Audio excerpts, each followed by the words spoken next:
अस्सलाम वालेकुम, मैं हूं हुरैन फातिमा और आप देख रहे हैं हिमायती न्यूज HD चैनल। नजर डालते हैं आज की अहम खबरों पर। फोर्ट अब्बास किसानों के मसाले और गंदम का इंतहाई सरकारी रेट पर पाकिस्तान किसान इत्तेहाद के रहनुमाओं की निजी हॉल में प्रेस कॉन्फ्रेंस से खिताब करते हुए मरकजी चेयरमैन किसान इत्तेहाद खालिद हुसैन बाट ने कहा है कि 3900 रुपए गंदम का रेट हुकूमत ने मुकर्रर किया, मगर अभी हुकूमत खरीद भी नहीं रही है। महंगाई के दौर में 5000 रुपए कम अज कम गंदम का रेट होना चाहिए। पिछले साल गंदम की पैदावार अच्छी थी, रेट भी मुनासिब था, मगर हम साल बढ़ाने की बजाय रेट कम कर दिया है।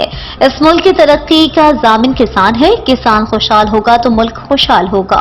खालिद हुसैन बाट ने मजीद कहा कि 15 अप्रैल तक अगर हुकूमत ने गंदम न खरीदी तो हम भरपूर एहतजाज करेंगे।